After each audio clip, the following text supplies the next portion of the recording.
And we're live. We're back again. Once again, it is the Fantasy Football Forum. I again am joined by my wonderful co-host, Grant, coming to us from the sunny west side, or sunny west side of the country, I should say. It is sunny now, right? I know this summer and spring was very wet for you guys out there, so it is actually sunny there, right? Yeah, it's doing still a little better. It's 7:30 and, still sunny, but we're like the rest of the country gearing up for fantasy. So excited about that. Excited to Chargers and Rams fans are out in force in my area, so I'm in the minority, but hey, I'm used to it and, ready to tackle some fantasy.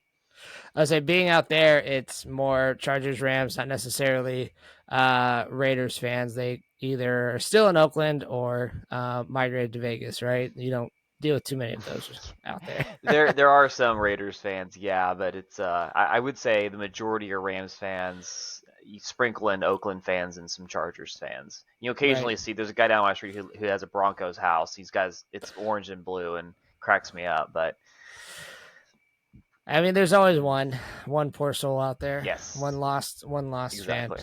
That's okay.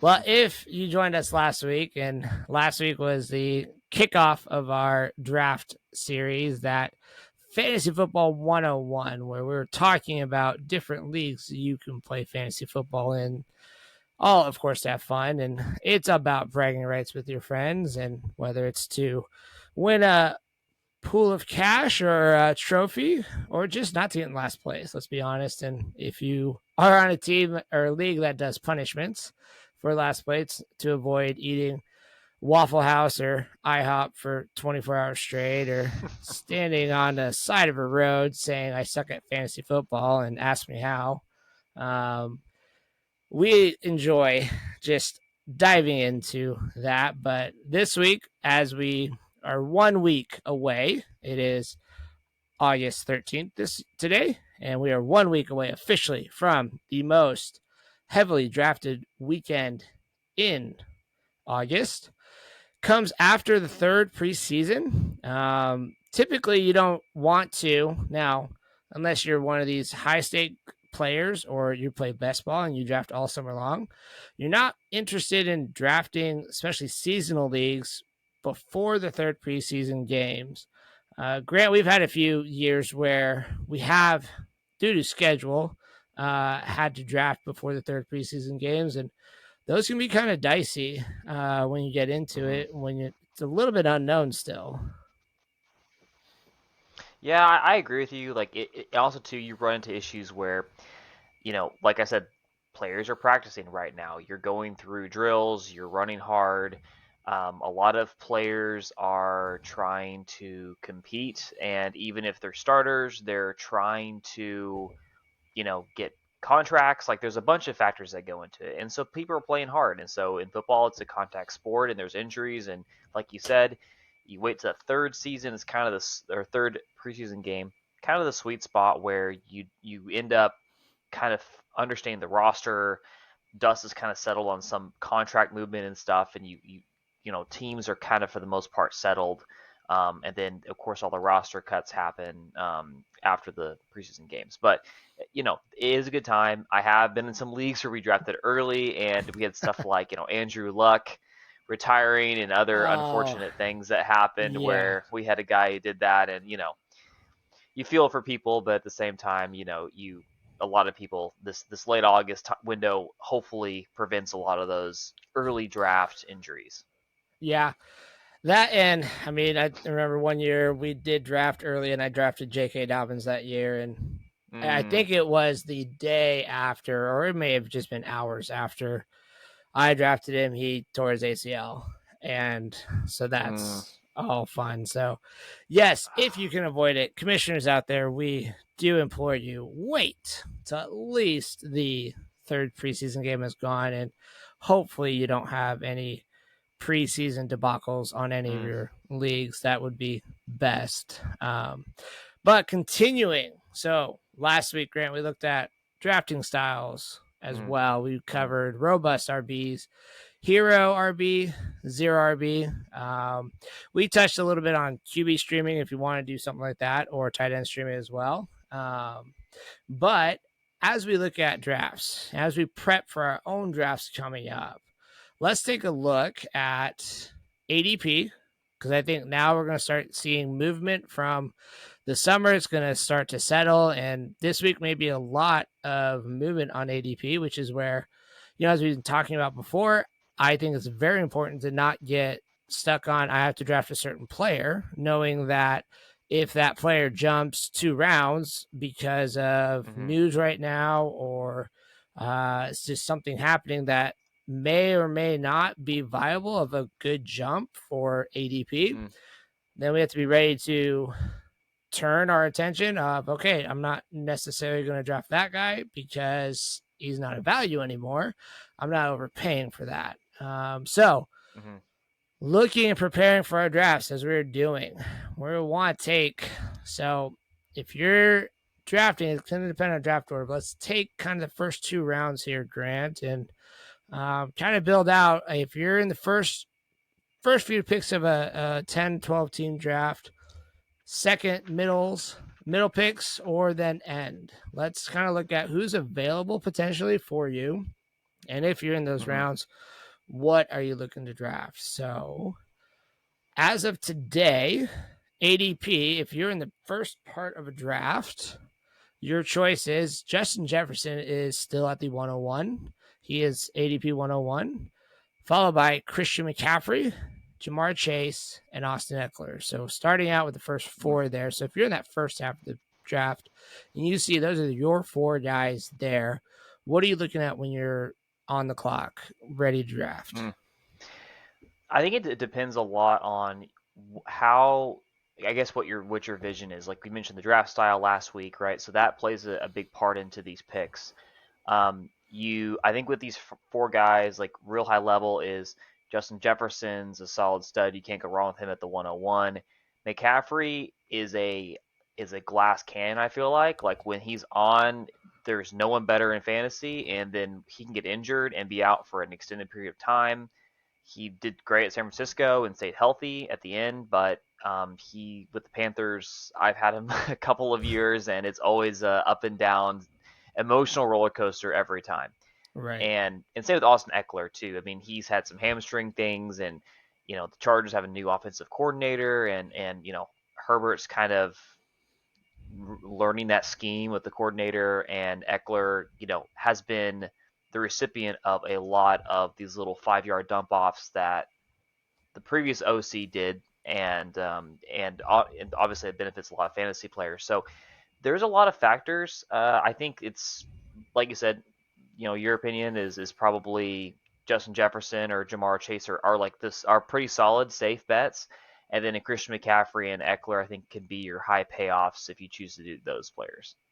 Yeah, I think it depends on risk tolerance. What is your risk tolerance? So if you're drafting a team and you want to go robust running back and you're at the first part of the draft, like you said, you're going to pull the trigger probably on a Christian McCaffrey or Austin Eckler. And while Christian McCaffrey for many years has broke fantasy football at the running back position, he is that all-purpose guy. He runs efficiently. He catches the ball. He's very good in space. He's hard to bring down.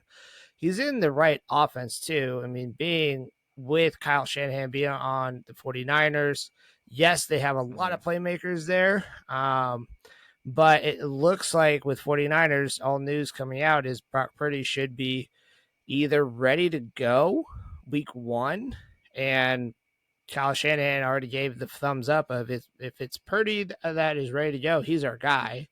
Or it's going to be Trey Lance, or who is it that they traded for? Was it Desmond Ridder? Or is he that? No, Desmond Ridder's with Atlanta. I forget. It is, and I don't have it up, but you're still looking at the running back 1 potential. And also, yes, with CMC, it is also the potential of I like the analogy of a glass cannon where if it breaks, it's going to break. So, but if you're doing a hero RB or zero RB, you can't go wrong with starting Justin Jefferson or Jamar Chase here. So I actually could see Jamar Chase being this year's wide receiver 1 overall. So if you're staring at the clock at the first pick and you want to take Jamar Chase over Justin Jefferson, I'm not mad about that because you're looking at what's the upside for what could this guy do this year. So personally, I lean wide receiver this early in the draft simply because running backs have been pushed down ADP wise. If you track it, running back position has been pushed down a lot, where I will take my risk taking a guy later in the draft and grabbing that wide receiver 1 potential with Jefferson or Chase. Mm-hmm. Yeah, I agree with you there. I think that, and also it was Sam Darnold is the Sam 49ers Darnold. quarterback you're thinking of. Thank you. I knew Yes, as and soon as I so said Ritter, and I you're know I was right. like, no. Yeah. No, you're good. You're good. So I do agree with you though. It depends on the quarterback situation. I mean, McCaffrey and George Kittle and Ayuk all benefited from Purdy playing, right? Right. When he was playing and doing well the last bit of the game. I mean, and I think all those players, if Purdy comes out and Shanahan the next couple of weeks says, "Hey, Purdy, you're not the starter," and for some reason it's Trey Lance or someone else, I think that pushes McCaffrey's value down a little bit. It pushes Kittle's down. Purdy just moves the ball better, and I personally, I mean, he was great. He was one of the best quarterbacks the last 8 games of the season, and was Mr. Irrelevant, right? Right. So it's just a really good reminder that when we look at these players, the biggest advice I have for people who are trying to figure out how to draft, especially the first 10 picks, is keep aware of what's going on with the NFL news, right? Which is Yep. offensive coordinators, quarterbacks. A lot of these teams have locked in, quarterbacks and offense. Like everything else is pre-solidified, right? But if there's ever like a contract holdout, like Saquon was asking for money earlier, right? Well, if Saquon holds out, then that changes the values of the other Giants players, right? Or things like that. So just kind of keep in mind on that, is just be aware of what's going on behind the scenes in the offices and stuff, because like you said, a quarterback change this last minute, a twisted ankle, maybe a quarterback's out for a month or something like that, changes these draft values.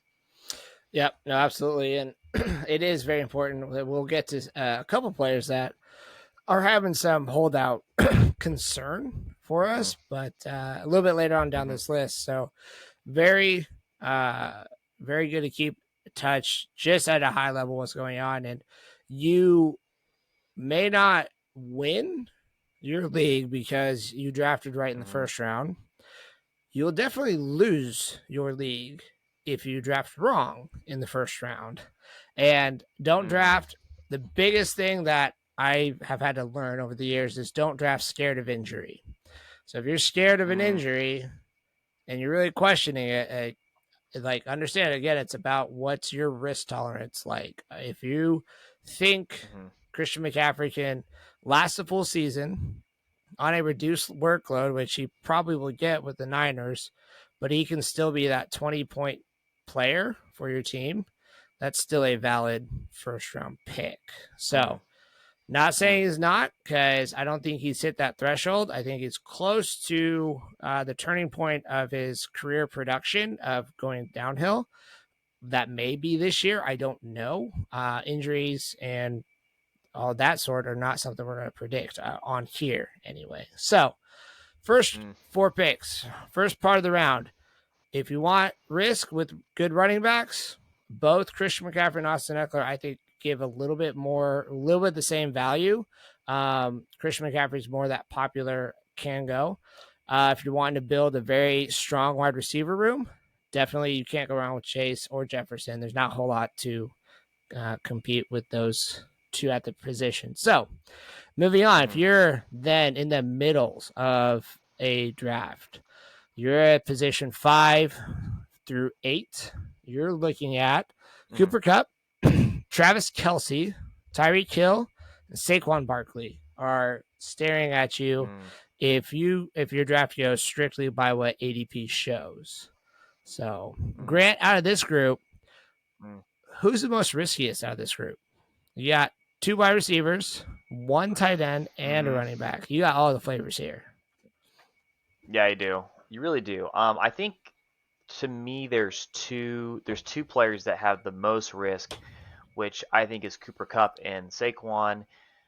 Cooper Cup has been reliable up through last year, but he had a high ankle sprain last year, and it really, I mean, he had a great start to the season, took off Yep. flying, had the ankle sprain, and that was also when the whole Rams show just derailed, right? As everybody knows, Right. they had it was the probably largest change in record of a Super Bowl champion, right? So, but I mean, he was again, high ankle sprain, you know, again, how often is that going to happen?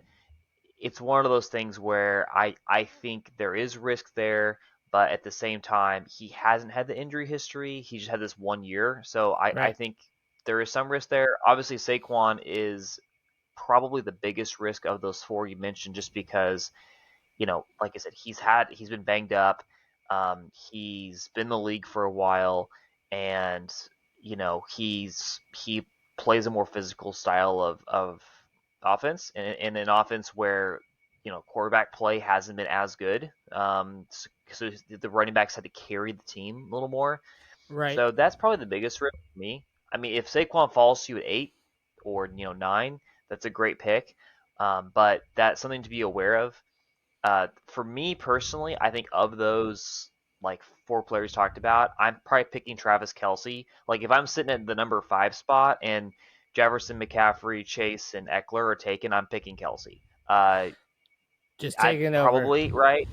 Yeah, yeah. I mean, that's probably. I mean, Travis Kelsey is he's finished top tight end one 6 of the last 7 seasons. He's missed Yep. one game in his career to injury. So safe, reliable. People say he's old, but he hasn't been dropping off. So until he actually finishes like tight end 10 a year, I'm not gonna not pick him, right? Yeah. The thing that I see the danger with Travis Kelsey is you're taking him based on what his production last year to like the tight end 2 last year was, which it was an Mm-hmm. astronomical amount. But remember, George Kittle was out for a little bit hurt. Mark Andrews was out for part of the year hurt as well. I definitely see the argument because if we have Tyreek Hill on the Chiefs, you're looking Mm-hmm. at two Chiefs being back to back because, or Tyreek on there. If you have that standout wide receiver on Kansas City, you want the best offense or one of the best offenses in the NFL, and Travis Kelsey is Mahomes' number one weapon on that offense. Mm-hmm. Why would you not take that? Um, I Mm-hmm. don't necessarily see that his gap on tight end production is going to be as big this year. Now that doesn't mean he won't finish number one. But I think like Mm-hmm. if you put his tight end score in the wide receiver slot last year, I think he finished as a top like 4 or 5 wide receiver. I'd have to go back and look over Mm-hmm. that. It's been a while since I've seen that. But again, he was giving you wide receiver one numbers in the tight end position. So yeah, there's definitely that, if Mm-hmm. you're in a zero RB or even hero RB and let's say you're scared off because Cooper Cup is dealing with a hamstring injury already in preseason, and you don't necessarily want to draft a guy that's injured. And you're not really looking to draft a running back, but Kelsey's sitting there staring at you. Having a tight end like that, you can just set it, forget it for weeks on end until his bye week, and you're not having to draft another tight end because if you're not scared of injury, then you're just going to let him ride it, and you still have that difference maker at that position. So I definitely see the argument for drafting Kelsey in the first round. I don't know if I Mm-hmm. do that, but I understand Mm-hmm. it. It makes Yeah, sense. and you have to. And to your point, you made a great point about he's being drafted because of the massive gap last season. I think Right. it was like T.J. Hawkinson. I need to look again and see who the maybe it was Mark Andrews. I need to look again and see what who the next closest tight end was. But also too, you look at okay, you're paying a premium for Kelsey, but Mm-hmm. then Mark Andrews is being drafted in the late second round he as the tight end too, right? Yep. So you have to look at yourself, like you mentioned, great point of okay, you pay a premium for the top tight end, that's great, but then what's the difference between like a Mark Andrews, a Hawkinson, a Kittle? what's going to be the difference in value. And with Purdy being the quarterback, we saw Kittle's numbers explode, and I was a victim of that in the playoffs last year. And other tight ends that did better. And again, this is the value we talked about a little bit last week, which was you look at comparable numbers of players. Is it worth the premium? And that's something that you had to decide for your own team. And if at 5 you don't want to deal with tight end, you just want to say set it and forget it. Plug in Kelsey, that's great. There's also arguments saying, okay, I'm going to take a Tyreek Hill or a Cooper Kupp and then try to sneak in, kind of understand okay, tight end mints my brain. I'm shifting to a 4th-round pick with my tight end. I'm picking up some receivers, maybe a running back, and then finally 4th and 5th round, I'm starting to look for a starter for my tight end position. Right. Yeah, and that's a great point where it goes on what is your just what's your style. And I think it was George Kittle that was tight end too last year. But it was a 60-point difference between Kelsey and excuse me. Yeah, it was George Kittle. Sorry, making sure I look at the right list here. So, anyway, so yeah, it goes back to what's your style, how do you want to do it, and if you want that difference maker at position, you're just getting that locked in production. Kelsey's the way to go. On Cooper Kupp, I understand getting scared off a little bit because he already aggravated a hamstring injury, but to your point, you mentioned he had started off the season just on a tear. He was actually points per game better than the previous year where he led all wide receivers in production. So he was actually doing better than it was last year. Again, this is a great range where if you're going to 0 running back position, then there are three whether it's wide receiver or tight end that will get you that build pretty easily. That in the second round, you can go back and get either another wide receiver or kind of that hero or anchor running back. The thing I will say with Saquon, he is one of the running backs because of everything that's going on with the running back landscape, who he did sign a deal. It was a 1-year deal. It is very incentive laden. So it is beneficial for Saquon to go out and have a massive year. Now, whether that happens, there's a lot of factors. I get that. But if you look at the money, look at how the contract's written, it is very beneficial that Saquon goes out, has just an absolutely smash year because that's where his incentives lie in his contract. So I get if you've stared at this, you're at the 8 spot and you are hoping to go wide receiver and you don't necessarily want to dig down into the other guys that are there. Saquon's not a bad pick where you can come back around and maybe get a receiver later on in the draft. So he's definitely not the worst pick. He's not the riskiest pick. I actually think he's a little less risky than Christian McCaffrey, Austin Eckler, or a few other guys that we'll talk about with the running back position coming up. So, before we do in the later half, can we talk about the only rookie in the top 20 picks, Bijan? Because I want people, I want to talk about that because as a, I don't know, I've played fantasy a while, but I have prejudices against rookies that for example, he's a rookie, I don't know how he's going to perform, I'm not going to pick him, right? So tell me the thought process with picking someone in, like I said, kind of this late first round. Saquon was this way when he got to the league. Jonathan Taylor was the same way 2 years ago, right? So tell me what your thoughts are. You're in, let's say, the 9 spot. Based on ADP, Bijan is available. It's Bijan, Nick Chubb, Stephon Diggs, right? What's your thought process for taking Bijan or not taking him? Okay, well, I am not taking Bijan here. I am not able to take a rookie running back in the first round. This goes back to what I said earlier. You can lose your league by drafting wrong in the first round. And you can have the right process as far as how you want to draft, 0 RB, robust, hero, but take the wrong guy. And that means you're not focusing on the right details, in my opinion. One of my bold calls is actually Bijan is going to finish as a low end RB2 this year. The reason I say that, yes, he tested well at the combine. He tested well coming out of college. He is a phenomenal athlete. There's nothing I'm discounting against him athletically wise. That is all beside the point. I don't think he was that much better than Roshan Johnson, who backed him up in Texas. He is also now going to an Atlanta offense where it is Sam Howell, or is it Sam Howell? Now I'm getting my quarterbacks mixed up here. But it is a different. No, it's Desmond Ritter. That's why am I mixing my Desmond Ritter. quarterbacks today? It is Desmond Ritter. They are going in with Desmond Ritter as their quarterback to see, is this the quarterback of our that we can build our franchise on, or are we going to have to go somewhere else? But they also brought in Taylor Heineke. So if Desmond Ritter doesn't work out, they have Taylor Heineke.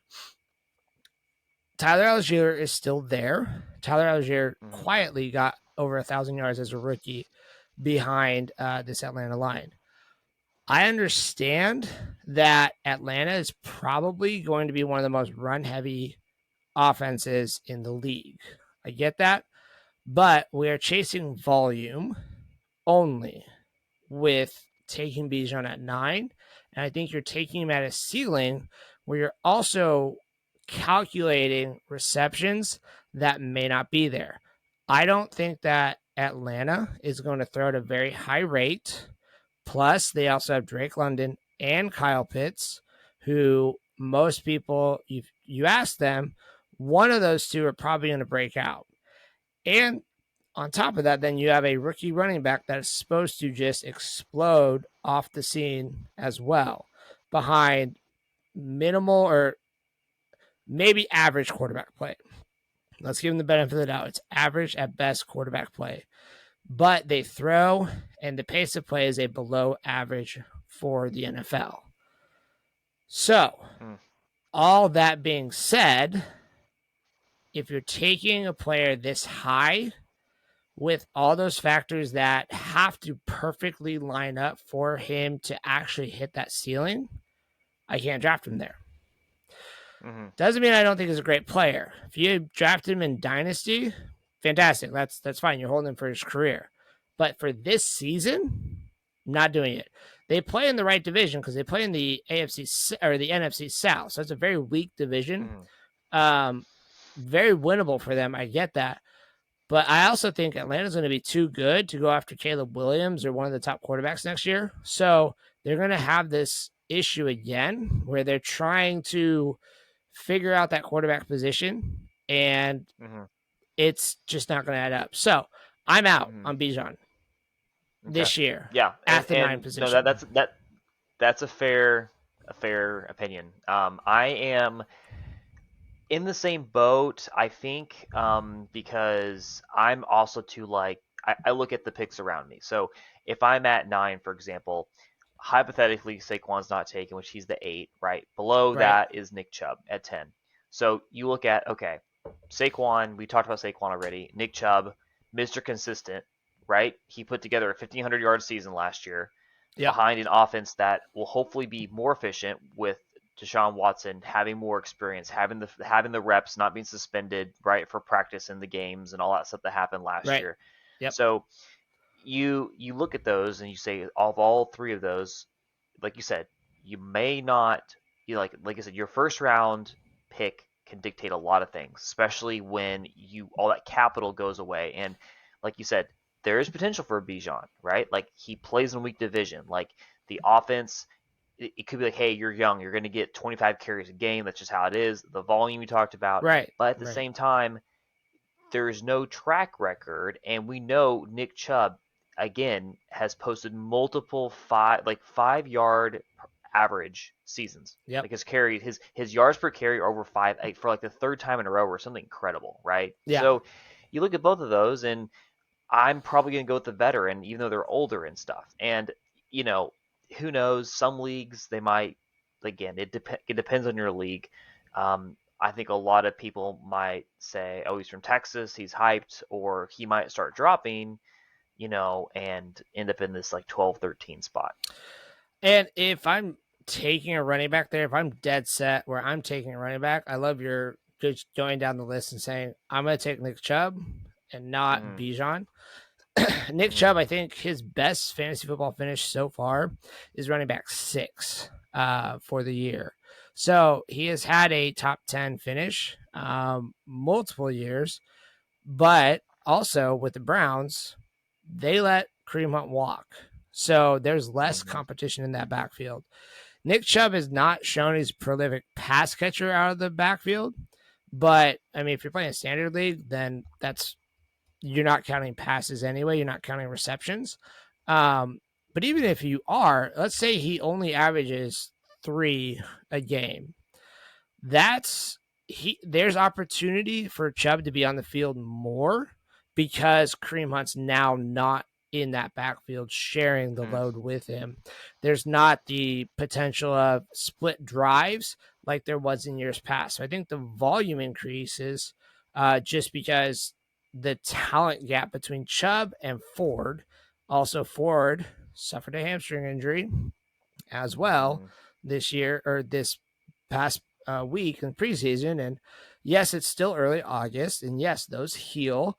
Those also linger as well. So it may be a month before he's actually fully right, which leaves more opportunity, especially early on, for Chubb to be able to get this bulk of the workload. And if you're scared about drafting a running back later because of all the uncertainty, Chubb is solidified in his contract. He's solidified on the team. While the Browns want to maybe be more pass heavy with Watson and they should be a better offense, they play actually in a really friendly division for fantasy points. Chubb's that guy where, okay, if I can get him in the early second rounds, all right, I can take him as my RB1 and feel really great about this. Versus having those questions of like, man, I hope this guy pays off with Bijan, where we haven't Mm-hmm. seen him do in the NFL yet. So that's also I want to see it before he gets first round draft capital. Yeah, agreed. I think that's good. Those are good points, and I think some people might be a little more risky than we are, and Sure. maybe it pays off for them. But I'm typically not as just I don't know. I guess the word is like as open to drafting a rookie It, as some other people. Yeah, and I know there are all those cases out there. If you want to look at them, of all the rookie running backs who have finished, I think Saquon or Josh or Jonathan Taylor were one of the ones that like they finish as RB1s, and that may be true, but I just see so much working against Bijan where Mm-hmm. it's a lot harder for me to swallow that pick and be really confident about it versus taking something out, taking a different player and saying I can still win and beat the team that's Bijan by drafting another player versus I'm gonna go out and make Bijan beat me on my team Mm-hmm. then. So that's my thought process on it. So, but rounding out the last of the first round, though, so Bijan was at right there, only rookie there, and very, I think, polarizing one as well. But rounding out what I have for average draft position is at 10, Stephon Diggs, and then 11, CeeDee Lamb, and then AJ Brown rounds out a 12-team league for pick 12. So you have ending the first round as 3 wide receivers. All 3 uh their alpha, the number 1 target in their team. One of them has some target competition, pretty heavy target competition with AJ Brown. And also Lamb has a offensive coordinator change. So a little fluctuation with 2 of them, but pretty big upside, I think, as well with all 3, where you could confidently say, hey, I'm at the end of the draft. There's no way I'm getting my Jamar Chase, my Justin Jefferson, but dark horse, one of these guys could finish as a top 3 wide receiver just this year. Mm-hmm. I agree, and especially too with these picks being 10, 11, 12. Most leagues, if you're at the bottom, you're like, oh my gosh, I don't want to pick at the end because now I just feel like I'm in a bad spot. You can pick one of these players, and then on the turn get another guy. So you could do, a back to back of like a Stephon Diggs and a CD Lamb, or reach a little bit and do Mahomes or something. You feel a little, you kind of want some diversity in your picks. But yeah, all three of these guys are solid. I think actually because they're all receivers, and like you said, they're their alphas. And while there is some competition on all these teams for targets, these guys are the wide receiver ones in their team. So to me, like, there's not a lot of discussion. Like, if you're in the 10, 11, 12 range and these guys come to you, you're going to pick them. All three have quarterbacks that throw a lot of passes, and the potential Well, for a last lot of year, fantasy points is. yeah, last year AJ Brown, his quarterback did not throw as many passes, but I think he did not throw as many. But I think there's a lot of differences this year with Hurts and the Eagles in that offense. Do you think AJ Brown out Mm, targets Devonta Smith this year? mm, Good point. I so AJ Brown finished as, like, I think the wide receiver 8 last year. I believe So I so. think I I see him. I see that getting. I I feel like he's gonna be a little higher, I think, than Devonte Smith. Devonte Smith to me has a lot of like what Tyreek was when he first got the Chiefs, which was like this, speedster. I think AJ Brown is, I feel like, more typically like a red zone target, and which I think is going to be a big upside for him is when the Eagles, which have a great offense, overall great team, get down to that red zone. It's like him and Dallas, Dallas Goddard, right? A couple of people that are Right. really going to be looked at by Hertz, in the end zone. So I think his high, I think he had the seventh most uh, red zone looks of any receiver last year. I think that goes up. I think that gives him a lot of upside as a like a like a 11 or 12, 13 pick on your team. Oh yeah, absolutely. And if something were to happen to Devonta Smith or even let's say Dallas Goddard, that's even Mm-hmm. less target competition there in that range. So Mm-hmm. um Yep. moving on now, Definitely. you're kind of on this we're kind of on this turn. So if you're into the I mean, we'll just kind of keep rolling here on these 1-2 turns. So you're now picked one of these, wide receivers, or maybe you decide to take Bijan. But let's say you picked one of these wide receivers Mm-hmm. at the back end of the first round. You're now staring at another pick, and choices are Devonte Adams, Nick Chubb, Amon-Ra St. Brown, or Derrick Henry. So really Mm-hmm. now starting to build some question marks on some of these guys because Adams has a quarterback change. One, he also had an injury that was reported, I think, either today or yesterday. Chubb, we already spent a lot of time with Chubb, so I'm not going to go into him. But if you're starting an AJ Brown, Nick Chubb stack, I mean that's a pretty good start for having the end of the first round be a second round pick. Amon-Ra St. Mm-hmm. Brown, we saw him have a pretty healthy target share in Detroit last year. Detroit was the fifth best, highest scoring offense last year. So we're they're favorites to win the NFC North. But then they also drafted a pass catching running back. They drafted a rookie tight end, brought in Marvin Mims again, and Jameson Williams will be back this year and fully healthy off that ACL Mm-hmm. tear. And then you also have the ageless wonder in Derrick Henry entering his seventh season. So a lot of red flags, but there is some upside still with this group here. Mm-hmm. Mm-hmm. I think for Derrick Henry, he is a classic example of people who assume because of the offensive situation that happened with the Titans, right? The line was bad. There were all these negative reports from the Titans. Oh my gosh, it's gonna be awful. Derrick Henry's gonna regress. All this stuff. Still finishes RB4 on the Right. year. So to me, he's like a Nick Chubb in my opinion. He did have obviously the foot injury in the last half of the 21 season that gave fantasy owners a headache, but other than that, he's been super consistent. He's posted numbers even when his quarterback has been all over the place, and I think that he finished. The big indicator too is like he's finished what I think second in carries, of all running Yeah, backs. So I think he's getting the so. touches, and overall he's a solid pick. I mean, he's super consistent.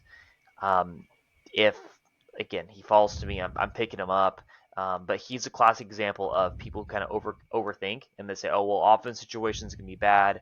I mean, we talked about that a little bit with Eckler, right? It's like, all right, well, is he really like a fourth pick because the new offensive coordinator? Is Herbert going to throw the ball to him more? Is it going to be a dump off option? Like you have to just kind of start your studs type of scenario. And while there are big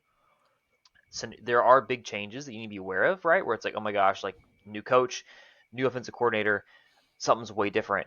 I mean, the guys who are stud athletes in this league are gonna like Right. they're gonna score regardless, right? And so that's how I feel with Derrick Henry is, you know, almost whoever's back there at quarterback is not going to matter. Guy's still going to score 15 points as his floor, right? Right. And I mean, there's a lot less question marks when it comes to Henry versus you get later on Mm-hmm. in the draft and there's more and more question marks, obviously, because that's why we're not drafting these players as high. My only concern with Henry, the Titans this offseason are telling us by what they're doing. They signed DeAndre Hopkins. They have new front office. Vrabel's still the coach, but and Vrabel is probably not even sneaky at this time. But Vrabel's probably one of the top 5 coaches in the league, honestly, at this point in time. Just he gets so much out of that unit in Tennessee where it's just unreal. They had no business competing for a wild card spot, and yet they were final game with Mm-hmm. Jacksonville, not wild card spot, but for the division last year. So they're Mm-hmm. saying by everything they're doing that they're all in. We're trying to win because they're 2 years removed from a first overall in the AFC and then getting defeated by the Bengals the year that they went to the Super Bowl. So Mm-hmm. Henry is entering his 7th season. That is important for one reason because on average, the 7th season for a running back, the production starts to go down. Derrick Henry being the unicorn that he is, what does that look like? I don't know. It's more the cautionary tale of, okay, this is also why he's probably not a first round pick. Of there is maybe age concern, but there are Mm-hmm. also exceptions to the rule. So Henry could still, like you said, be that 14, 15 point guy as your running back. That's a very good number, especially in the second round, to be able to just say I don't have to worry about it. It's fine. I don't think the offense is going to be something that we're worried about as we get football going. I think Tennessee could be that one of those offenses we're actually wrong about saying they're actually not bad. They're competing, and Henry's a part of that. Then Mm-hmm.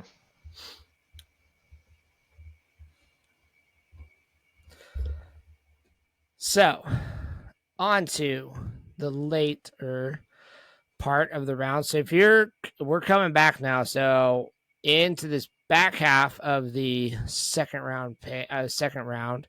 That means you've already drafted either your Jeffersons or Chases. You drafted Kelsey. You went with Eckler, CMC. So you're now staring at the board, depending on where you're at. And you've got Garrett Wilson. The first quarterback taken is Patrick Mahomes at 18. Tony Pollard at 19 and Jonathan Taylor at 20. So almost done with the second round on a 12-team league here. We see the first quarterback taken. Is Patrick Mm-hmm. Mahomes worth a second round pick in this year's draft? Single quarterback Mm-hmm. league, not super flex.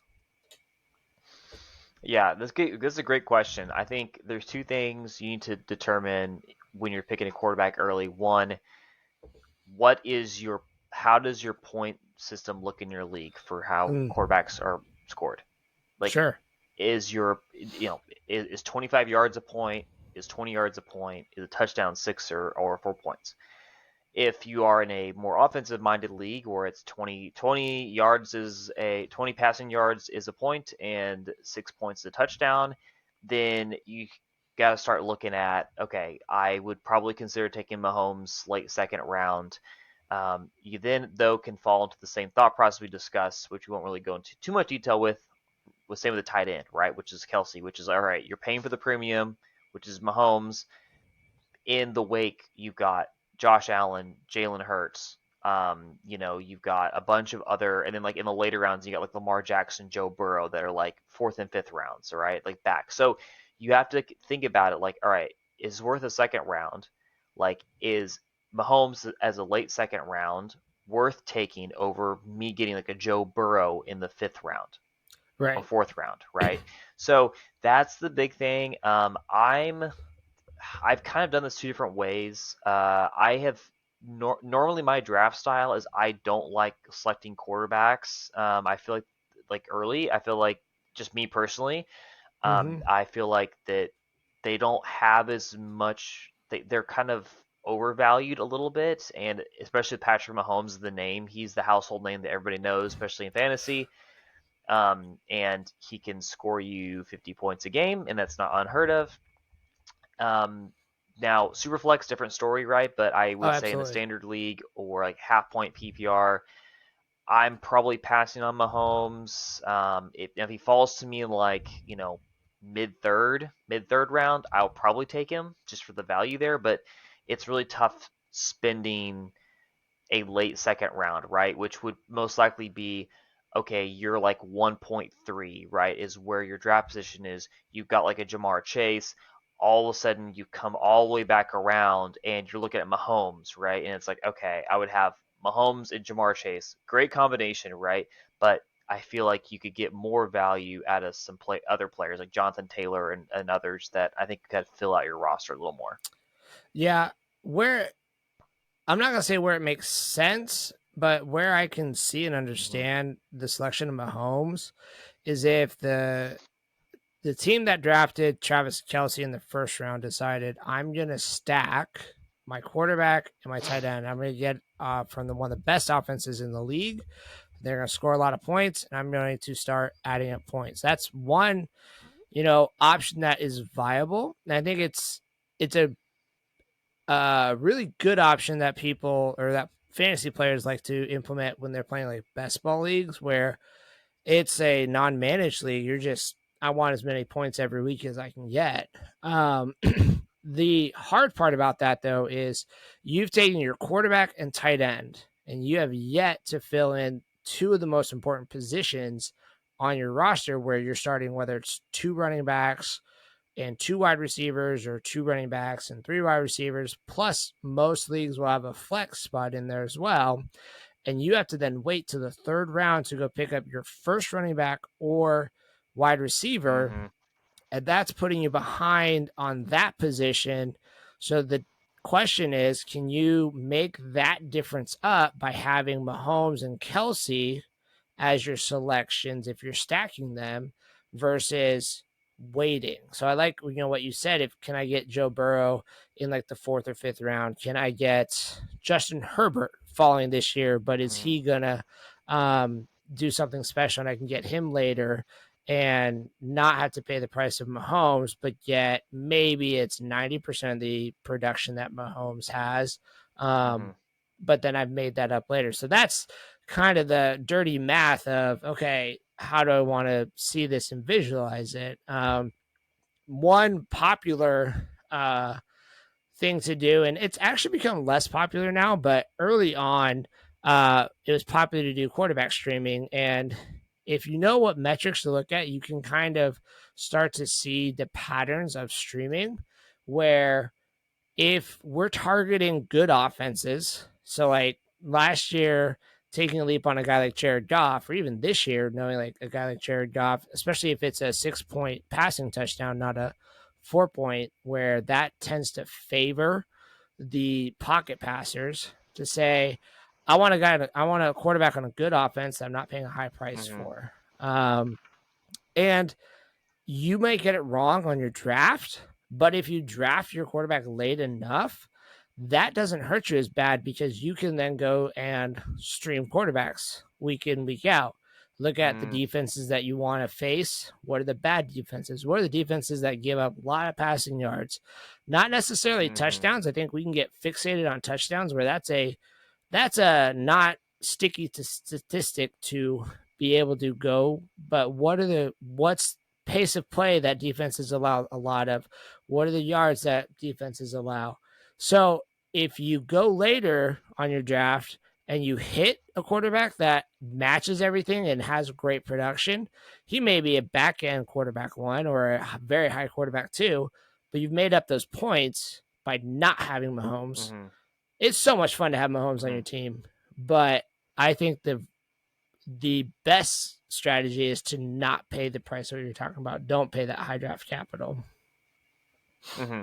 Yeah, I mean that's in. I think this strategy I've had, I kind of a hybrid draft method. I've had several things where I've been like RB0 and then it doesn't work out and you have to swap in the middle of your of your draft. But I think this year, like what I'm really trying to do is avoid the big names. I'm not saying I won't pick someone who's a good player, but what I'm saying is like case in point with tight end and quarterback in particular, like okay, tight end two is Mark Andrews, right? Like he's projected late second round. So I'm probably going to shoot for a Mark Andrews rather than Travis Kelsey, really retain value for those high impact players like, Right. like I said, like a Christian McCaffrey or someone like a Cooper Cup, right? Instead of maybe doing a Kelsey and, again, try to do that. And, I don't know if it's going to work out this year, but and it's funny because I had the same draft style, I think, in multiple leagues, but our home league is the one that I actually had the worst luck in, which is really funny. So I'm gonna try something different this year and see if I can That's part actually of get fantasy past the first football. round of the playoffs. Yeah. Yeah, I've had leagues where I've had the right strategy. I just picked the wrong people. And it's like, well, that sucks. So speaking of Hmm. selecting right people or not, with this running back situation, Jonathan Taylor, whether he's holding out, whether he's injured, I have my own thoughts on it. But would you draft Jonathan Taylor at the end of the second round here where he's going ADP? Because his ADP has fallen over Hmm. the last month. He was going at the end of the first round. And now he's plummeted to the end, close to the end of the second round. So, Hmm. again, going back to our talk of, what's your risk tolerance? Would you draft Jonathan Taylor at the end of the second round, knowing there's a chance he may not play? Hmm. I think, I think he was overvalued a month ago, right? I Sure. think where he's sitting in this like late second, early third is probably where I would take him because he is not scoring as many touchdowns, which is the concern. So the first two seasons he had, he scored ton of different touchdowns. Last year, obviously he only played in I think 10 or 11 games because of injuries and whatnot. And so I think that I would expect there to be more touchdowns this year. So I think that late second is probably a good assessment of where his value is. So people who are like really, this reminds me of Derrick Henry of Oh, yeah, last sure. year, which was like there was, he had Jonathan Taylor out of the gate as a rookie, two fantastic, his freshman and sophomore season in the NFL, crazy good. Had I think 32 or 33 touchdowns both year, like total between those 2 years, which is insane. Didn't have as many last year, and that I think is causing his draft stock to plummet. I think that if you can get him in the late second, early third, I think that's a win. I think the volume's there, and I think we should see some positive touchdown regression. I think from him this next year. Yeah, he's in a very interesting situation with, potentially rookie Anthony Richardson starting Mm-hmm. quarterback, and he's known as a more mobile quarterback, but that hurts the running back position, but not because he's mobile. It's more the rookie quarterback hurts the running back position more than we Mm-hmm. think. But I don't think he's hurt. First of all, I think that's his way. That's Jonathan Taylor's way, based on how the CBA is written. If he holds out, he's actually fined. I think it's upwards of like $37,000 a day that he misses. So I think that's his way of Mm-hmm. I'm not not going to practice. I'm kind of holding in without actually doing that. Um, on the running back thing, like that's a whole different topic. So I understand what he's saying. I also he has a contract he's playing for. So I personally I don't think he actually holds out. I think he will play this year, whether he's traded, whether he's playing as a Colt.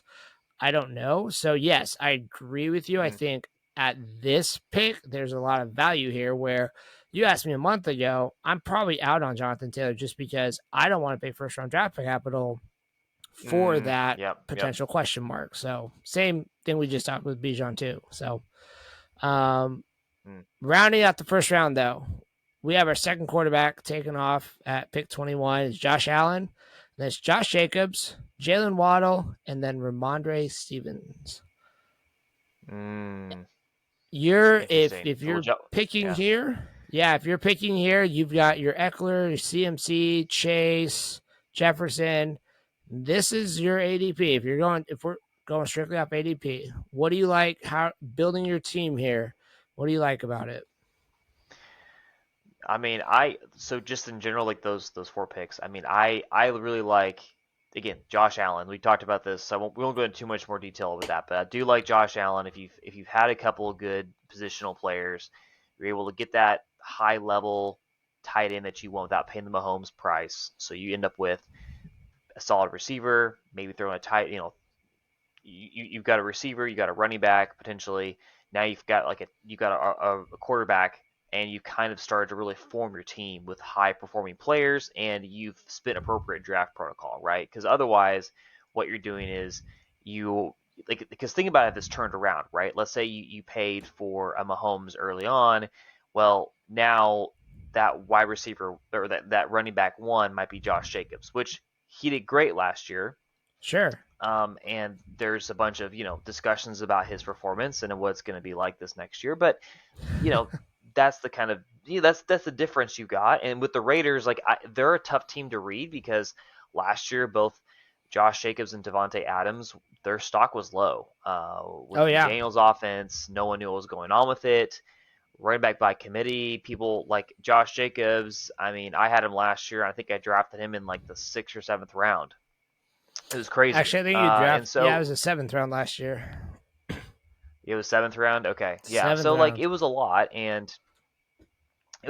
and I think that uh, you the Raiders are kind of all over the board. I don't know what to expect from them this year with Jimmy Garoppolo throwing the ball. Like it's it's a really funny situation. They got a lot of factors. But yeah, that goes to show like just if you can play your cards right, get some value, you can get Right. a quarterback. But back to Josh Jacobs. I think he doesn't do as well as he did last year. I think he finished, I want to say like running back like 3 or 2. I need to look again at the numbers. Yeah, something like that. It was Yeah, and yeah, something crazy. it was insane. So like I mean for the value was probably the most valuable fantasy running back that most people had if you had him because you got him for a 7th round pick and he performed like a first or 2nd round pick, right? Right. So I don't think he's gonna have. I don't think he's going to have the same level of production. I think he's gonna have a more competent quarterback, which I think is going to it's going to change the dynamics. So I don't really see him leading the NFL with in rushing yards again. He had 1,600 last year. I think it's more probably the 1,100, 1,200 range. Mm. So I'll pick him right if he comes to me in that range, but I'm not going to overpay. I would prefer he drop a little bit further, to be honest with you. I'd rather pick him like middle of the 3rd round or something. I think second would be tough. I think to get Josh Jacobs, but I would definitely try to get him for a 3rd round pick. Right. So the key that I have with Josh Jacobs is typically, again, there are exceptions, but when a running back has its most carries, most offensive production, which Jacobs did last year, he had over 340 carries. He also had 64 Mm, targets last year. That's a big volume. mm, Um, Running backs, one, their efficiency goes down the more that they get, the more touches they have. Now, that is not a hard and fast rule, but then also, running backs also tend to miss time the following year after a career year, simply because the body mm. that is not it goes over. Running backs who have over 320 touches, they end up missing multiple games the following year. So that's where I think one, it's a situation where we're not sure with the Raiders. Is this a slow, we're in the tank for Caleb Williams, let's get him out to the desert? And, is this Josh McDaniels is going to fight for his job and has to perform now and is doing everything Mm-hmm. to do that? And again, it's same with Jonathan Taylor of, he's quote unquote holding out, but at the end of the day, I don't think he's going to afford to not play. My fear is Mm-hmm. it's going to follow that trend of the following year missed time because he had such a career year. And again, we're not going to predict injuries. I'm just going off historical other running backs who have had fantastic seasons. The one caveat was DeMarco Murray in 2014 only missed one game. So it's not hard and fast he's going to miss multiple, but more than likely it might. And that's Mm-hmm. where I'll probably be out more on him at that ADP cost, just because if I'm playing the statistics, it's going to tell me I'd rather wait and take maybe a guy like Ramondre Stevenson, where it's not necessarily going to be that same injury risk because of that Mm-hmm. circumstance. Yep. Good points. I like that. Well, that does round out the first two rounds. So really good options, I think, this year. If you're looking at, I want to build a pretty balanced approach to my draft. If it falls right to me, where I could get a pretty high productive wide receiver and running back. If I want to stack at that Mm-hmm. position, say I want to take two wide receivers, especially if I have one of those late first, early seconds where I can stack those. Um, I think a few landmines potentially here where I would call Bijan a landmine in the first round where he could blow Mm-hmm. up your team just because you're drafting Mm-hmm. him so high at his ceiling. Yeah, no, I agree, and I do like your point about it being pretty mixed. Like normally, it's been trending more wide receiver heavy, but there's been a lot of running backs normally, and I'm just looking at like a site like Fantasy Pros, for example. You've got in the top 20 picks, you have 10 receivers, 8 running backs, 1 quarterback, 1 tight end, right? Like that's pretty darn balanced, and Yeah, that's great for teams for a lot of different strategies. It also helps you not feel so dependent upon having to grab running backs, which has been the case some years where there's been more running back heavy. You're kind of panicking to grab running backs, and all of a sudden you start, it's like a flash sale, and then you start reaching to running backs really far down because like you need someone that's competent on your team, and you don't want like a second string or a backup or something, and then you have like a right. Kareem Hunt type of running back that like is a starter but isn't really, and then he's wide receiver one or running back one on your team.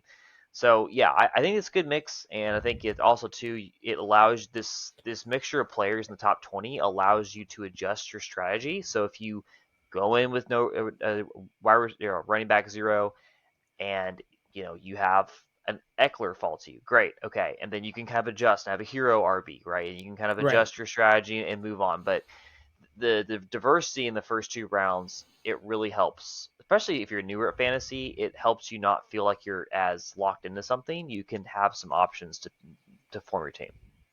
Yeah, and we may do this maybe one of our next shows, but we've done in the past or pointed out, blind ADP like gives statistics of players and who you're taking that ADP based on just their statistics alone, because that's a pretty good indicator of are we drafting just because of a name value or are we drafting Mm-hmm. because their actual production and like you said, I love the balanced approach. I think we fantasy players year over year typically are very reactionary, where we tend to go from what happened the previous year and swing our thought process to the next year, saying, "Well, that's going to happen this year," knowing Mm-hmm.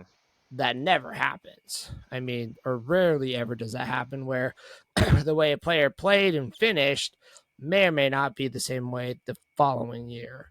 Mm. So not being very Bayesian with our approach and very adaptable, saying I'm gonna, as I get new information, if there's new information, to be able to adjust to that. So, Yep. yeah, it's Yep. all in that preparation. And I mean, this is the week I would say prior to this week, ADP data is kind of stagnant and still because we have, just the very, very, very sicko diehard fantasy players out there drafting in best ball leagues or just dynasty leagues where this is what's driving the ADP. And now we're getting the more seasonal league where we get to view the mass public, how they view players. So we're going to see some fallout. So be ready. This is the week to be ready to see ADP kind of shift a little bit, just be understanding what may be driving that. Was it news stories and was that actual information that we learned? Or is it just the public likes a certain player more than another one? And so it's an elevated Mm. ADP based on nothing. Um, so, Yeah. Good point. Good point. all right. Last question for you here tonight. Do you have a bold prediction for this season? Bold prediction for the season. Man, picking on the spot like that. I think the bold prediction that I have is I think you for tight ends, I think we're actually going to see 4 to 5. I say bold. Maybe this is not too bold. I don't know. 4 to 5 tight ends that are going to post numbers that are be similar to Travis Kelce. And when I say that, I mean within 20, 30 points by season end. So I think it's going to be, you're going to have like Travis Kelce. I think TJ Hawkinson's going to do well. I think George Kittle, Mark Andrews are like the 4 that come to mind that I think are going to post really good value. And then at that point, I think it does drop off a little bit. Not Mm-hmm. sold on Kyle Pitts yet, but or Dallas Goedert entirely coming back from injury and find his role in that Eagles offense. But I think those 4 tight ends are going to post similar numbers this year, which has not happened in the past. Okay, so is Kelce at risk then? Your poll prediction: Kelce is at risk of his tight Yeah. end one crown. Yeah, I think he's at risk of tight end 1, and I could see him after this year going back to like a, 3rd or 4th round pick, I think, after his elevation from this year. Okay, so Kelce is at risk. You heard it here first of losing his tight end one crown this year. So be wary if you're drafting him in the first round. My bold prediction, I'll give you one here. It's going to be a pretty spicy one. This year's Josh Jacobs. So coming from the late rounds where Josh Jacobs came from the 7th round last year. Mm-hmm. This year, current ADP on this running back is in the 5th round. So if you're going wide receiver heavy early and you want to take a chance on a middle round running back, or what some known as the dead zone in running back, this running back last year in the month of December finished as a top 4 fantasy running back over the final 6 games. So December from Thanksgiving on. The team added a rookie, but he did not add. It was not a draft pick of consequence. In the final 6 games, this player he averaged 72% of the offensive snap. And in one game, he actually had a 100% snap share. He averaged 17 carries a game. He was coming off an injury the previous year and made it back in almost record time off this injury. I am talking about none other than Mr. Cam Akers out of the Los Angeles Rams will be the top 10. Not the one running back overall. He will finish as a top 10 running back this year, making it this year's Josh Jacobs. Wow, I like that. That's good. I think Cam Akers, people kind of slept on him